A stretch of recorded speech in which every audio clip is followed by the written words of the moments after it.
The views and opinions expressed during Love and Life with Lana and Dave are those only of the speakers and guests and do not necessarily reflect the official policy or the position of our podcast hosts or affiliates. Any content provided is not intended to malign any religion, ethnic group, club, organization, company, individual, anyone, or anything. All right, let's do it.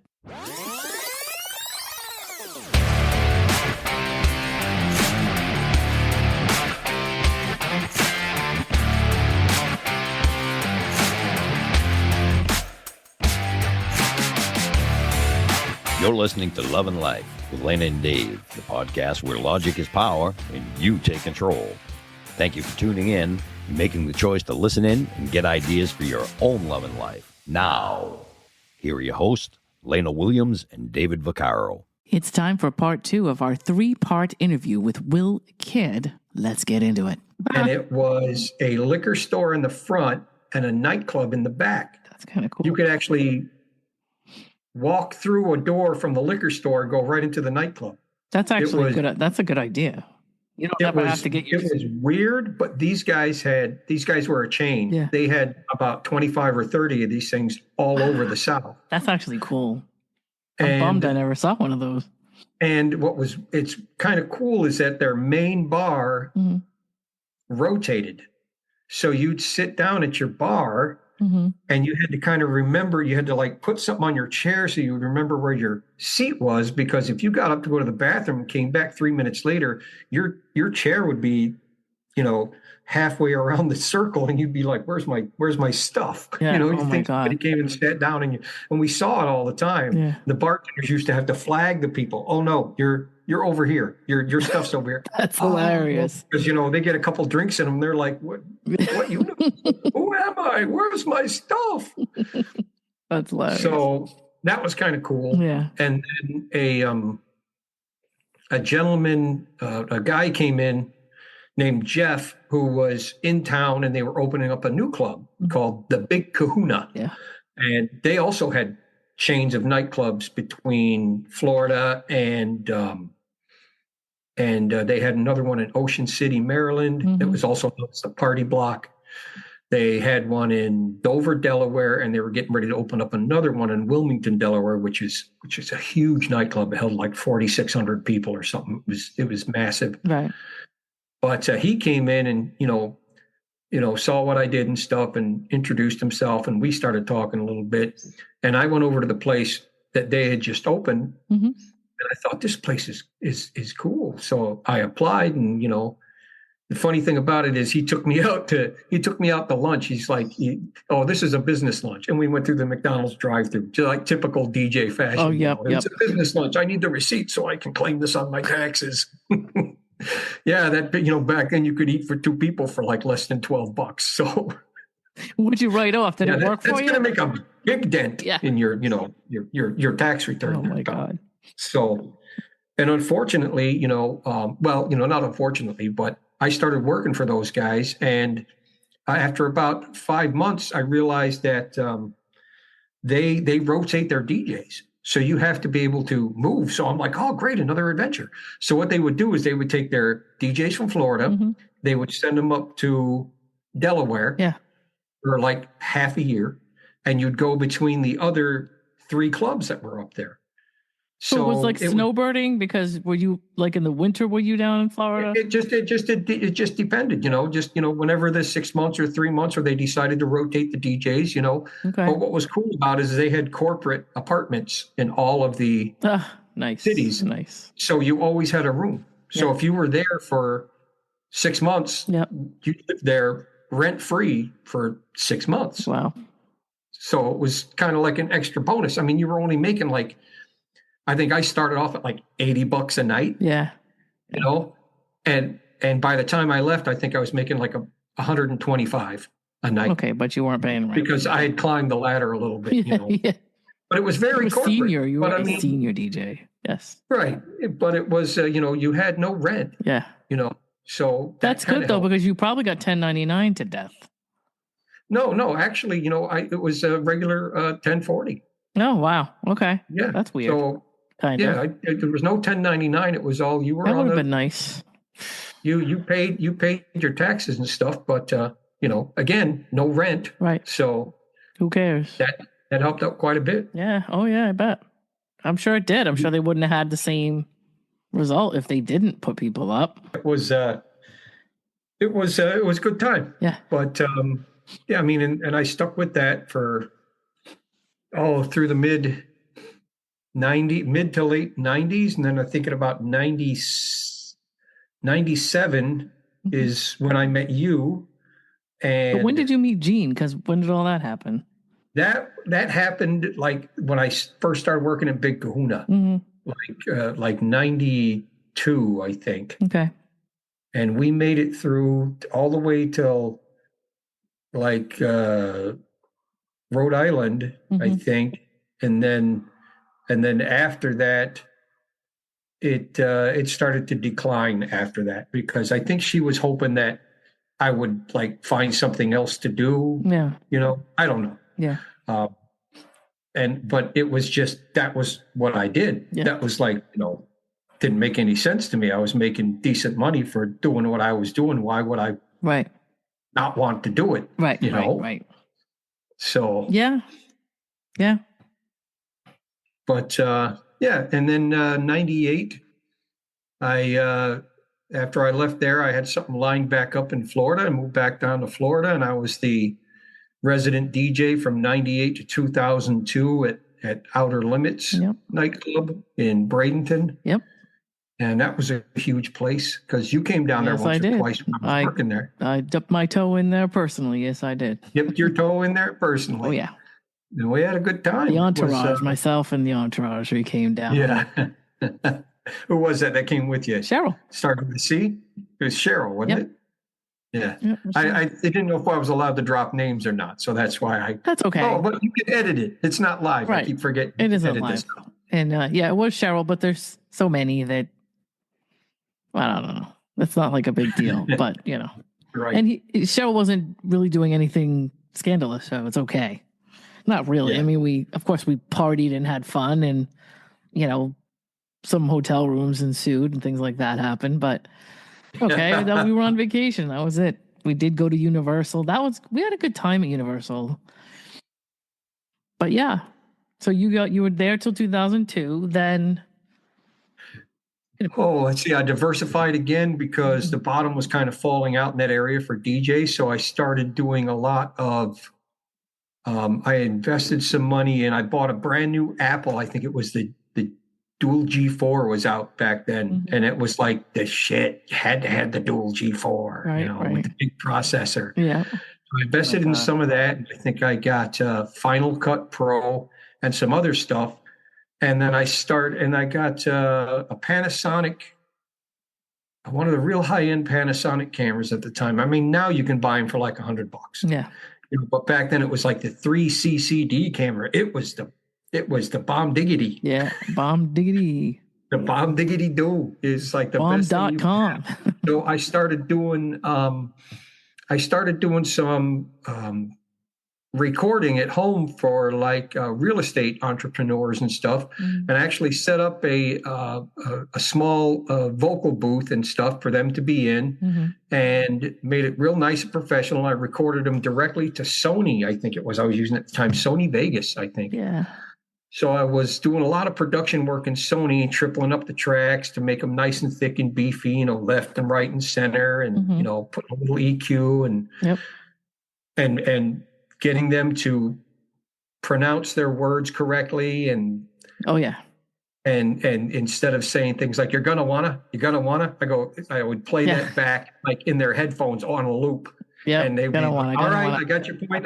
Were they doing like local access cable TV commercials, or like what were they recording for? No, it was real estate entrepreneurs who they would give different seminars and stuff all over the place. Okay, I'm still friends with my friend Kathy. Still lives down in that area. She's very successful at what she does. Okay, and she was one of the very first people I recorded, and she took a chance and rolled the dice and came in. Paid me to do it, and she's thrilled. And she's the very first product that we came out with was like just head and shoulders above anything else that was out there as far as, because these guys would just set up like one of those old tape decks. Yeah.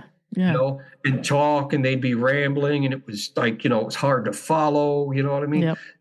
And then with me, I did it all with, chapter points, so you could like, if Yep. chapter 1 is this, chapter 2 is, so you could skip through it just like a mixed CD, Yep. And we had like little music beds in the background and stuff. When one point of interest was ending, Yep. the music would start to almost like you were like getting played off the stage at the Grammys. Yep. You know what I mean? Yep. So she'd be finishing up, and the music would come louder and louder, and then it would fade back down, and her next talking point would come in right behind it. Yep. So it was like nothing that was ever been done, and she still sells those on her website. Wow. From all the time we did those, like 15 years ago. Wow. And she still sells the crap out of those things. Wow, that's interesting. So it was just another thing. Yep. So I was doing that, and I was doing video editing, and then I started working for Screenplay VJ is what they were called back then. I forgot what they're called now. They're still around, but they were promo only's main competitors. Okay. Yeah, you were telling me I actually got a 1-year contract with those guys to do video stuff. So I started getting all my video stuff for free. Yeah. So that was nice. Oh, I bet. And I'd get the unedited. That's why I kind of sort of ripped you off of some of those. I think I keep anywhere I went with my hard drive, my trusty hard drive. I was like, oh, let me get that folder. You got any new stuff, Will? I do. Yeah, I think I have some of that stuff in my hard drive to this day. Yeah. Right. Yep. So it was a lot of fun. 2004, I moved up to Pensacola. Yep. And I was working at a big club up there called what the hell was it called now? It'll come to me in a second. I'm trying to think too hard about it. So Seville Quarter. Okay. It was kind of made after like the French Quarter in Louisiana. Okay. So you'd go down the street, and they owned basically all the shops up and down the old street, and it was just like going to the French Quarter. Yeah. It was all set up the same, like the same antique gas lamps out front. Oh wow. The same kind of storefront. You know what I mean? That very French. But didn't I come with you or was that before that must have been before because when I came up, you were somewhere else, I think. Well, I worked again, like I said, I worked there for about a year or so, and then the other club that I was working at wanted me to come back. Yeah. So, like I said, it was all just one big move after another. It was almost like I toured around all over the place and signed contracts all over the place, so I could go see these different places and hear different music, and it was a lot of fun, man. Yeah. You had quite the life there, and in it at this point, your life isn't even half over. Yeah, right. Because I'm only 27. Right. So you got all this. Well, not really. I was born in 1965. No, because when I met you, you were definitely over 27. Oh yeah. What I mean is, we're going through your life and talking about it, and we're not even really halfway through with the stuff that we're talking about, right? Let's go. Oh, I thought you meant halfway through my life, as in no. No, I mean like we're not even halfway through your story, kind of. Because you went back to Bradenton, or yep, okay. Back to Bradenton, and I worked at a few clubs in and about around there, and and then when I was up in Pensacola, the reason I moved back to Bradenton. Let me think here for a second, because when I was living up in Pensacola, I worked for that place for about just under a year. Yeah. And then another guy who owned a place of all places, Orange Beach, Alabama, which was about 22 miles west. Yep. Because I was up in the Panhandle. Yep, you were. So I was right at the Floribama border anyway, up near Pensacola. Yep. And he had this place called the VIP Lounge.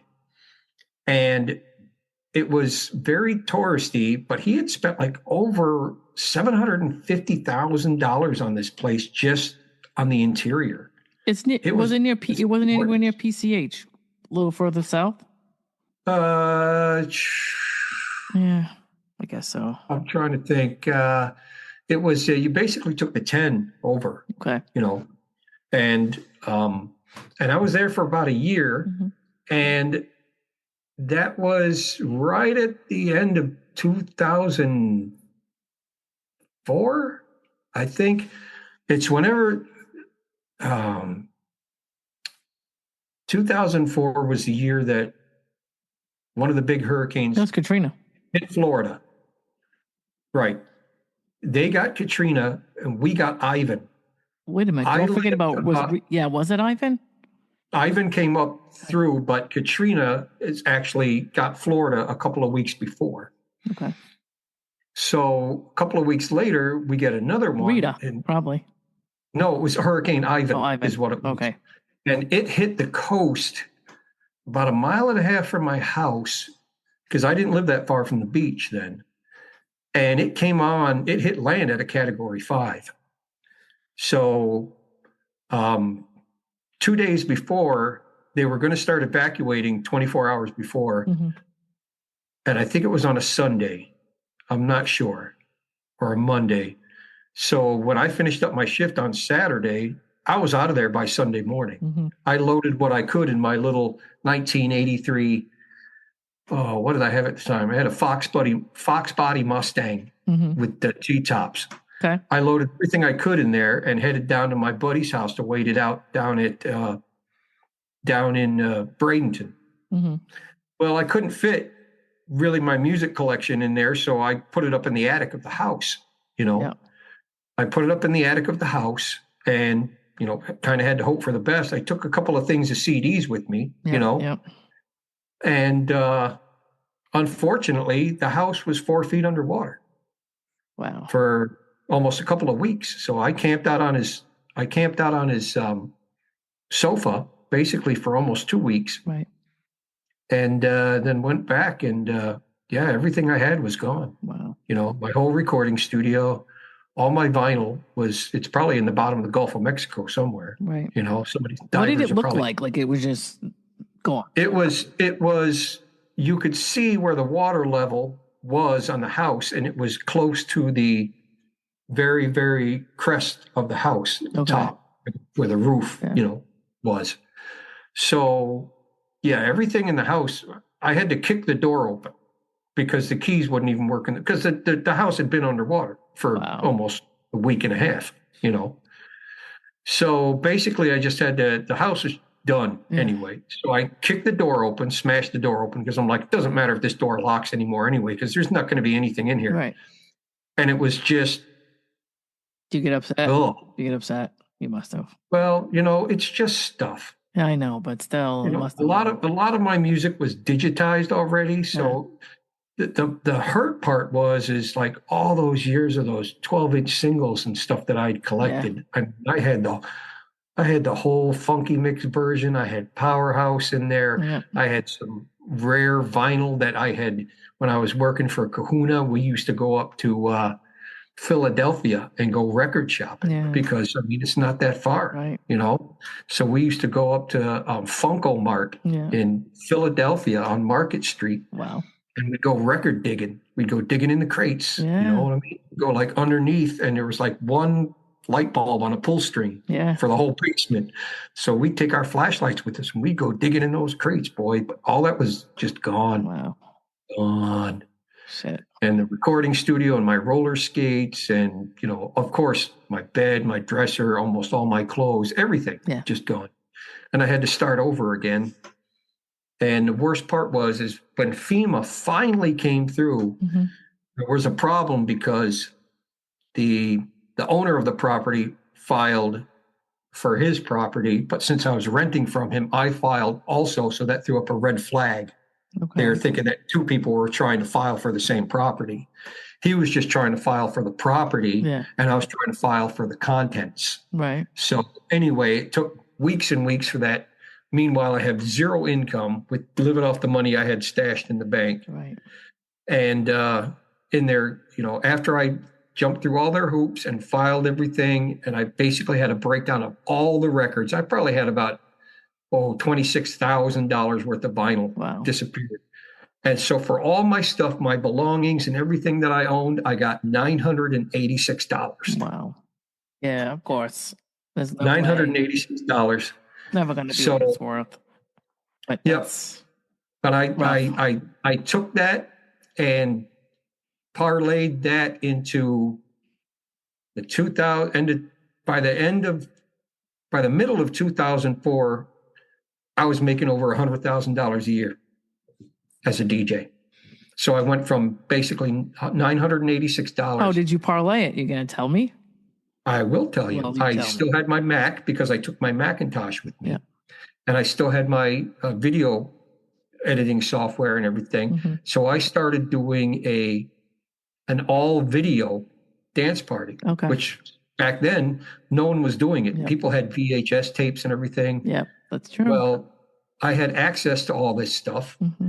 and I started doing the groundwork. I started putting together like 5-6 song mixes, all video, all professionally mixed. Yep. And then I'd make an announcement in between, like, whatever, blah, blah, blah, and go into the next 5 or 6 songs. But I'd mix it up all the time. And then I got software where you could actually mix the videos. Yep. And that is Virtual DJ, Yep. which we still use today. Yep. It was Virtual DJ 1. And I remember. Wow. But before that, there was a software called Miss Pinky. Wow. No, I never heard of that one. Yeah. It's called Miss Pinky's Interstellar. I can't remember. It was like some really weird ass name. Yeah. But basically, what you had to do is you had to demux the songs, the videos. So video would be one file in one folder, and the audio would be in another folder. So you drop the video on the video track, and then you'd have to take the audio and drop it in the audio track and match it up. And then you'd play it, but you'd actually be playing the audio, and the video would just kind of follow along. Okay. So it was kind of weird how they did it, but it was the groundwork, I think, for Virtual DJ. And when Virtual DJ 1 came out, right, I snagged a copy of that and some controllers that no one had ever heard of from France. Of course. And my buddy Dave still has them because, of course, I was so deep into it that I was like, I'm going to just take this $986 and I'm going to shove it right up the government's ass. Yeah. And it's exactly what I did. Wow. So, yeah, it was good times. Yeah. So from the video stuff, where are we? Like 2008? Oh, I don't know. Yeah, somewhere. It's all like everything is just all over the place for me because I there was a lot of. Where did you live after that hurricane? You ended up going to Sarasota and living there again, or did you? I basically just. It didn't take me that long to get turned around again, but trying to think exactly where I did live. I know I was on my buddy Dave's couch for just a couple of weeks because I had taken that money and basically I just ground and pound and just a new place was getting ready to open. And I went in there, I showed them what I could do and I got hired immediately. And that was only for about $250, $275 a night, I think. But they liked the first night so much, they put me on 3 nights a week. Yeah. So it didn't take but a couple of weeks for me to be able to have the money to find a place, to get out and get a cheap place. And then a couple months later, I just did like a month to month. And then about 6 months later, I actually got out and got a decent apartment and just did that. I mean, it was. So you've been, when you think about it all the way up until now, you just like pretty much a hustler, Yeah, I've been in survival mode almost my whole life. So, I mean, but I bet you that's why now you're kind of like, you were able to, I think where you're at now, exhale because you don't have to think of, you know what I mean? You do, obviously you still have to do what you want to do, but you do what you like to do and you still have to worry about money and all that. But I think like your stability is in place at least where you feel like you're not going to worry about where you're living. That is partially true, but I've got some big things going on the horizon here. Oh, I know. Well, next thing you know what I'm talking about. I do. But I'm not going to talk about it and jinx it. So no, not at all. But I'm saying. But that would be it'd be a huge, relief. That's going to be a huge deal. Yeah. So it's going to be a real huge deal. All I can say is, Mac, get off your ass. That's all I'm going to say. So. At this point, I came down with the dog and everything. I'm trying to remember where you were at that time and like what. I was in that shitty little apartment next to them crackheads and homeless people over in East Bradenton, Florida, Okay. the armpit of Florida. Yeah. It's It terrible. was with Tugger. Yeah, Tugger and Adriana was Yeah. only about 3, I think, 3 or I think she was 4. older. I think she was 5. Yeah, I think I said we talked about this last time, I and know. I think you're right because I'm trying to remember the year you came down. 2014, I think. I think it was, well, I was in Georgia, I think, so it would have been 2015 because I had already moved and I think I drove down. We did discuss that. But she was right. You're right. She was like 5 or 6. Yeah. Drove down with So Brando, and Brando and Duggar, they had a little moment, but they eventually got along. yeah, There was a point in time where I think and Brando got along with Adriana like right away. She Yeah. was like all up in his grill, like give me a kiss. Brando's like wicked. He was like wicked. I don't know what it was, but he wanted to be dominant, and I don't think Tugger was trying to mess with him at all. Like Tugger was like whatever, and Brando was a little over excited, and Tugger I think just like went into a. He literally just went into a freeze like thing. Right. Where when I was like, oh my god, look, you're gonna give Tugger a stroke. The hell Stop it. happened? Yeah, he was over excited. He was young, so Right. but they got along. They eventually got along, and everybody was happy.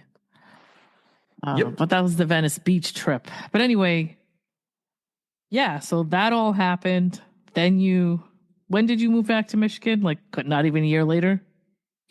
Yeah, end of 2015 is when I moved back up here. It was I remember I got here December 1st, 2015.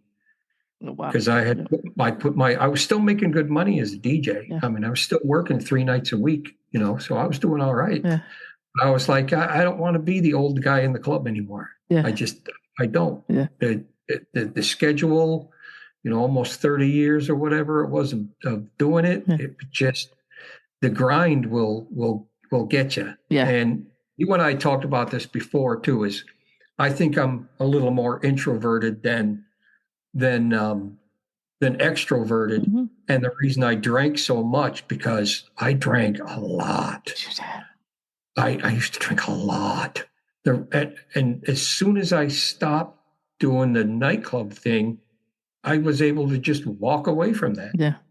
I never got addicted to the alcohol. Mm-hmm. And to this day, I'm still. Yeah, I never did either. I think about having a beer and then I just like go, oh God, no. Because even a half a beer, it just tastes like garbage to me. It tastes like it used to when I first started drinking. Mm-hmm. Well, and it was just like, oh God, this tastes like shit, And then when I was over it, it tastes like shit again, which is good because I don't want to drink. No. And thank God I didn't get addicted. I just was able to just walk away from it all, just, wash my hands at it and it does, it burns you out. Yeah. It jades you. It makes you cynical. Yep. There's one thing that I have to say though, and I probably said this to you before, but I'm just going to say it again because it made me think of this. When you're packing up at the end of the night as a DJ and you're not drinking, you hear the dumbest conversations ever. Oh yeah. And it's somehow too loud and too annoying, and you're just like, oh my God, you want to walk over to the bar. Don't you know it was last call 20 minutes ago? Get the fuck out of my bar. But you also want to just walk over to somebody at the bar and be like, do you really think that anybody gives a shit about this story that you're telling? Right. Bartenders are trying to they're putting their liquor away there. Do you remember the marrying thing? Right. Yes. Marrying the bottle. Marry the bottles, which is against the law. Well, but, it is now. Whatever. I don't know if it was then. A lot of shit. They got a lot of Rhode Island. Yeah, marrying the bottles, I think. I don't know about Rhode Island, but in Florida, you're never supposed to marry the bottles. Right. Never. So, I just remember seeing tons of that every night, at the end of the night.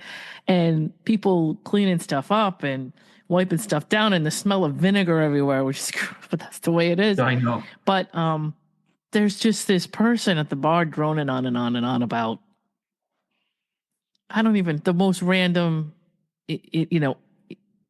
uninteresting, tedious Usually somebody trying to give the bartender a compliment to get that one last for the road. But it's like, okay, so one night, and I won't name the place, but the people that know me really well will know the story. I'm packing up in the booth, and it's so weird. I don't know if you get this, but I'm going to explain this to you because you get it, I'm sure. When you work in a bar or a club and it's like packed, something about like 300 or 400, 500 people makes the room look so much bigger. Yeah. Something's weird about that. Then at the end of the night, the lights come up and everybody leaves, and it looks like this little closet. It's a tiny little, somehow or other, it shrinks. And audio wise, you're just packing up doing your thing. And of course, I remember this one night where I was like trying to get out of a night that I was working and getting my shit together to leave. And somebody at the bar was talking on and on about chicken cutlets. I'll never forget it. Chicken cutlets? Like chicken cutlets. Like I went to and he's like, drunk. I went to this restaurant and I ordered chicken cutlets, and he goes into this long story about how the chicken cutlets weren't big enough and they didn't taste right and they were bland, and he's going, and I'm like, I can't imagine why anybody at the bar is even the slightest bit interested in this chicken cutlet story. And if I'm going to go over there in a minute and kill this guy because I can't take it anymore. And he's like, and I can't believe it. And, I'm just never going to go back there again. And I mean, when you look over there, you see the thing when you're drunk is that you can't tell everybody's waiting for you to stop talking and go away. Right. You just can't tell. You just think everybody's really interested, even though it's very obvious. Nobody's even looking at you. People are talking to you, walking around you while you're trying to talk, going, excuse me, I have to put this chair up on the bar while you're talking. No, they don't get it. There's no like spatial self-awareness, environmental awareness, whatever you want to call it. So I just laugh because the chicken cutlet story to me is like typical of like the dynamic of like it's 2:30 in the morning, and how quickly can I get paid so I get out of here? I can't listen to this guy talking about chicken cutlets for one more minute. I'm gonna scream and pull my hair out of my head. But that's the kind of stuff that you think about. Like when I was younger and drinking with the crowd, I either wouldn't have heard that or I just wouldn't have found it as annoying, or, like you're just dead sober all night like a judge. At the end of the night, you just listening to people that have been sauced for like 4 hours. And the worlds could not be more farther apart, or could not be farther apart of you. And I don't know, I'm not saying that you want to be, you're not above the customers or anything like that, but you're like in there working. So you're like, I have to be here. Right. This person's drunk and they don't want to leave and they don't have to stay. I don't get it. Whereas I have to stay and pack this stuff up, but I can't wait. They say to you, hey, play one more song. And you think to yourself, why would I do that to myself? It's just funny to think to yourself, well, when you've been playing music for 6 hours, 7 hours, you've been there since like 7, 8 o'clock at night. You got that 2 hours of like waiting for people to show up, and then you get them all hyped up, and then it's like, okay, you're all hyped up, now get out. You're trying to throw people out. Right. The dynamic of being a DJ and being in a bar is funny. The whole dynamic of a bar itself is funny to me, because you spend 4 weeks trying to get everybody in there, and you're giving them drink specials, and you're giving them a theme, and you're giving them ladies' night or whatever it is, and they get in there, and then you're like, all right, drink. Here's some music, here's some music. And they get all excited, and you go, okay, you're done. And they're like, well, I don't want to be done. You got me in here. You got me dancing. And you're like, yeah, but it's last call. Sorry, get out. Yeah. Okay, well, then you got the guys coming up to the people at the bar going, you gonna finish that drink? Then we send them all out into the street. And then it's like toddlers. Isn't it funny when you think about it? Like we just get them all sauced up and then throw them out in the street. Yeah, see ya. Oh my God. I one of my favorite memories of working there is when we would go out, hang out with Homie the hot dog man out in his food truck. And I'd be up there and I'd put on my like fake accent and I'd be like, yeah, what you want? What you want? I know you want a steak and cheese, huh? You want a steak and cheese, don't you? Huh? Oh my God, we had so much fun. Steak and cheese. And he'd just be sitting there smoking a cigarette and he'd let me do cooking. That's because like Fantasies was right over there. Yeah. So the crowd from Fantasy. Be there till 4 a.m. Yeah. I remember those nights. We'd be there with Homie the hot dog man, just hanging out at the food truck because it was winter, and we'd have the back doors open because it was so hot in the truck. Yes. We'd be coming to the back doors to get some of the heat coming out of the truck, but we were just like, think about nice. like us just being out there at 4 a.m, like how insane that would be now. Like, it didn't seem that No, of insane course because not. it was just work. It was Right. just work. We were done at 1 o'clock, so we were just like no, winding we were down. never done at 1 o'clock. Not down there. That was places close till over till 2, and we wouldn't get them out of there till 2:15. And do you remember you used to play Luke all the time? Was that you? Which one? You used to play did you used to play Oh, get the fuck out of my house. You used to play that bitch. all the time, did you? Yeah. It's in my house. If you don't like it, you can get the fuck out. Yes. We used to I used to say you don't have to go home, but you have to get the hell out of here. And then you used to say, listen, if you don't leave soon, you're going to be ejected out of the club. And then you say, onto the parking lot, onto your face. Do you remember that? I mean, like, we'll be forced to eject you You physically had a whole speech.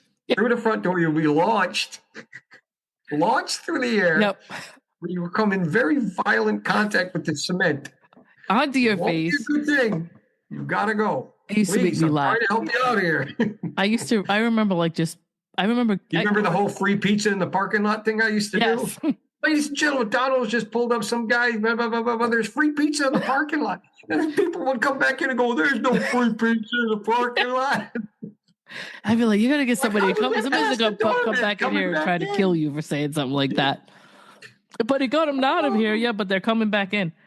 You Yeah, I'd be remember like the doorman. I'd be like, don't let him back in. Oh my God. They're pretty angry there, Will. I'm like, that's your job. And then I My used to job have to is come yell out. at you because you used to say stuff to customers like, it sucks and you suck. Do you remember Suck that? and you suck. Well, that's a suck ass request. Yes, like, But it's a You good can't- song. Nah, it sucks and you suck. Go away. like you can't say that to people. You can't say that to people. Well, why not? You just can't say that to people. You can't say it sucks and you suck. If you think the music is not good, that's okay. But you don't tell them that they suck. You know, and you're like, it was only to the people who would they put up their request down, but they'd come up and they'd reach over the booth and they'd just keep tapping on the request on the sheet, like every 5 minutes. Yeah. If their song wasn't up, yeah, and it was something real. It was always something really fucking weird. Yes. You know what I mean? Like something that you knew was gonna clear the floor. Yeah, I knew it was going to clear everything out. I'm just like, I'm not wasting all this effort I just put into packing the floor. So I would club politics, right? Depending on what the song was and what would happen. I know that you remember with the bouncers. I know you remember the phrase "the eagle has landed."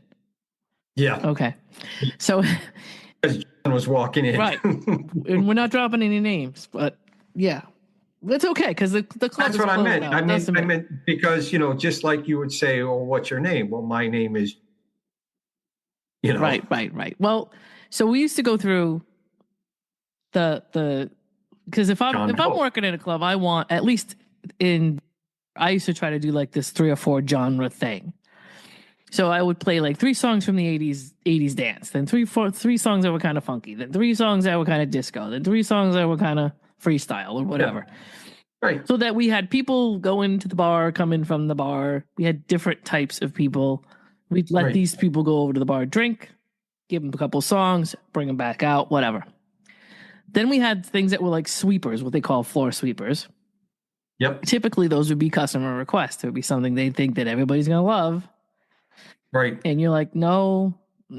So what would happen is I would mostly be given carte blanche to like tell people no or whatever about songs that were no good. But if somebody knew the owner or somebody knew somebody who was going to give me a hard time about it, then I would do what I call the shout out, where I would play a song. I've used that before. This is going up to so-and-so no. the blue at the bar.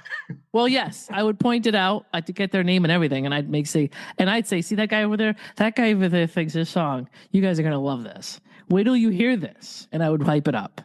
Then I would play it. I'd be like, I could tell you're going to love it. He thinks you're going to love it. Here it is. It's whatever, some song. Somebody asked me one night. You're going to want to stab him in the eye with an ice pick whip. Right. And so I would make sure, see that guy over there? That's the one that asked for this song, because there's no way I'm taking credit for it. Right. No way I'm taking credit for this great track. Right. So, but I would just say, hey, listen, Never gonna give He you swears up. up and down that you all are gonna love this. So I'm taking his word for it. Y'all let him know what you think. Same thing with songs that I couldn't play. And then we would get it. It was a customer request. You want me to take care of the customers, right? So that's how it would be. That's how it would be. And so when somebody said, when the big man would say no to stuff, right, I would send them to him. Like, go talk to him. What do you mean you want to play this song? Why wouldn't you play this song? This is a great song. Is that guy over there? Go ask him why. Right. Because I have no problem with it. Do I own the song? Yes, I do. Here it is right here. I can't play it. He doesn't want me to play it. Go talk to him about it. I don't want nothing to do with it. So I would throw you under the bus. Now, if you're an owner of a club and you don't want to hear a song and the customers want to hear it, and I don't think there's anything wrong with the song, I'm not defending the concept of it. I would play it if it wasn't for you. I'm not going to argue for you. Anyway, that kind of stuff used to make me laugh. But then trying to figure out what part of what exactly he didn't want to hear, and then what the logic behind it was, which was not usually no logic. No, there was no logic. It's just, we know why. So that's the thing. But I'd be like, let's talk about this. Okay, well, you don't want to hear, let's say, Rapper's Delight, because you don't want it to sound too urban. Okay, well then that means this song and this song and this song and this song and this song are all the same. So all those songs can't be played either. Well, I don't really know that I want this type of artist. Oh, okay. Well, if you don't want this type of artist, then all the other artists like that have to go. So you're losing Donna Summer, you're losing Rick James, you're losing Michael Jackson, you're losing everybody else. So, okay, I could do that, but that's not really fair to take this song. Tell me what makes this song bad and this song good. Right. The two songs that used to drive me crazy all the time were, he didn't like Jungle Boogie, but he didn't mind Wild Cherry. To me, that's the same song. Right. It's so damn close. It's just like, I almost think one took the song from the other. So I'd be like, okay, I don't know why you don't like this song. Well, let's not play Kool and the Gang. I'm like, okay, but Celebration's got to go, and Get Down on It's got to go, and Ladies Night's got to go. Make it make sense. If you make it make sense to me, then I'm all for it. But really, what I want to do is sell drinks here. Do we want to sell drinks here? So, that kind of thing. Like, when I think about 1997, 98, and be it 20 years old and having somebody say, I don't want to hear this 20-year-old song, was weird to me. But what do I know?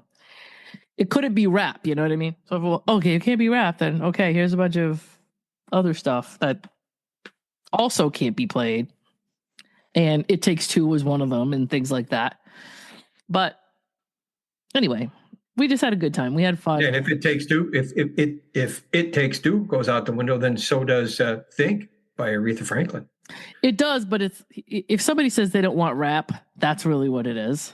So It can't be. Well, that's what I'm saying. I'm agreeing with you, because we all know the motivation behind, of course, his thinking, or this person's thinking. I've always been be a girl or a guy. I've always been analytical and psychological, so I already know where you're going with it, but you have to make it make Isn't logical that a sense. Supertramp song? Isn't that a line to a Supertramp song? I love. Are you kidding me? Supertramp's one of my favorite bands. Take the long way home, baby. Take the long way. Oh yeah. So, and that's a song about I don't feel like going home to my wife. I think that's really pretty much what that song is. Right? I believe you are correct. Yes. You want to get there, but you don't want to get there that fast. Maybe they'll be asleep when you get home. Take the long way. So, in the past couple of weeks, Will and I have been dissecting lyrics to songs. Yes. And very so. Talking about what themes these songs had, and how a lot of them really sound good and they're fun to dance to, but the lyrics are absolutely terrible. Oh my God. Yeah, Yeah. What was the one? It was like, I have to talk to you about Mr. Jones, Mr. Orange Juice Jones. Yes. I'm not sure I agree with the things that he's talking about. Well, I played that the other night and I thought about it, and him going, "You're still young." And now I'm like, you're still young. Yeah, you're still young. It's like, okay, Creeper McGee. I know. Well, what's funny is Like in the It's like 80s, he's like Grandpa Moses talking to this like 19-year-old girl or Right. something. I got out of my and he cave was I probably, followed you today. I don't know how old he really was, but he could have been 30. Right. But when you, like in the 80s, it's so funny to think back of the theme of the 80s or the way that we all felt about the 80s, because that wasn't even uncommon back then. It was just like, it literally wasn't even something you thought about. No. Even when you knew that, because to be honest with you, when you see the video and all that, it's clear that it's like, the theme is like he took her off the street. She was kind of a nobody, and then he dressed her all up and gave her all kinds of stuff. And then she thought she would go talk to another guy, so he stripped her of all the things that made her important, and now she's just a common chick again that he sends out the door. Right. You better be understanding. My pimp hand is strong, baby. Right. So it's like, and then the song ends. That's it. It just goes, I saw you with a pimp. Song's over. So it's just kind of like funny because, I mean, it's definitely a gold digger tune. And so, yeah, there's all the stuff behind it that you're like. Yeah, but what did he expect, actually? I don't know. You know what I mean? I know. What's the old, I'm sure you've heard this saying before, you can't make a hooker a housewife. Well, I mean, yes, but I mean, do we know, like, that might be. She's not a hooker. I realize I'm overstepping my boundaries when I say, but that's okay because I'm trying to make the point. Yes. If she was just had no specific income, didn't really have anything going on, but he figures from his point of view, if I give you everything, you owe me everything. It's like, that's just right. Toxic. So what happens there is that, and my theory of the need versus want theory is that if you think that somebody should need you for something that you provide, then you're an interchangeable person. Yeah. Well, then that person is just looking to have leverage over you for something. It's true, but also somebody that has more leverage could take that person from you. Right. So if you're giving somebody clothes, something to put on their back, and food to eat, and somewhere to live, and all that, it's just like a guy could come along with more of that and devalue you if that's what your value is. Right. I've always said that. So like, you can't need somebody. You have to need a specific person based on who they are, not what they can give you. And then that person can be irreplaceable at that point. But if you only need somebody for them paying your bills and giving you a car and whatever because of the stuff they provide, then you're always going to be competitive to see somebody that comes along and has more than you have. Absolutely. And so perhaps that girl went off with the guy she was cheating with, and he's probably got more money than the guy bitching about it in the song. Yeah. Right? Because she got out of there with that alley cat, coat wham, hush puppy, shoe wham crumb cake that he saw her with. But like, it's just funny when you think about all of the old. What the hell is a coat wham anyway? I want to know that. Oh. Is that what he says? You got to get out of here with that alley cat, coat wham, hush puppy, shoe wham, crumb cake. No, coat wearing. You did. Yes. Coat wearing. He wore a coat. And that was enough for him to have an adjective. Coat wearing. I didn't think he said no, coat it's hush wearing. puppy, shoe wearing, something. I can't now. I got to see the words, but it's alley cat, coat wearing, hush puppy, shoe. Alley cat. This is what Will and I do. We go like this. Because now it's going to change my whole perspective on the song. Well, that's not the first time. I was singing it wrong all these years. Well, that's not the first time because we just got done with There's a bathroom on the right. So it's just funny for us that we used to like, as women, all of this misogyny, which that's be honest with you, what it is. That's the 80s. It is. It's also part of the 90s. I mean, look at like the mid and late 90s and look at the Girls Gone Wild era.